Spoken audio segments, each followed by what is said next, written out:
नाश हुआ पंजाब में, और ये मिलिट्री एस्टेब्लिशमेंट की फैलाई हुई नफरत है। इसी तरह से एक दौर में मुझे बड़ी अच्छी तरह याद है, मिलिट्री एस्टेब्लिशमेंट ने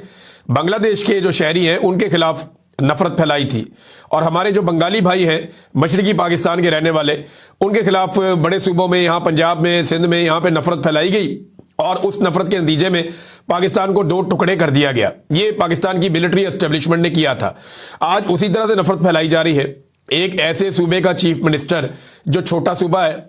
जिसके 4000 अरब से ज्यादा पैसे आपने देने हैं और आप उसके पैसे भी नहीं दे रहे, और वो महरूमियों का भी शिकार है। फिर मुसीबत ज़दा सूबा है, वहां पे दहशतगर्दी के वाकयात हो रहे हैं, बाकायदा वहां पे दहशतगर्द इंपोर्ट करके वहां पे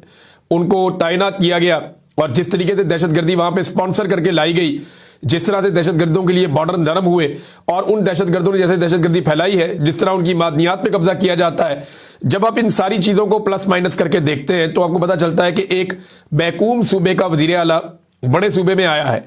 तो बजाय कि उसके साथ हुस्ने सलूक किया जाता, उसके साथ बदतरीन सलूक किया गया, उसके साथियों के साथ बदतरीन सलूक किया गया। पंजाब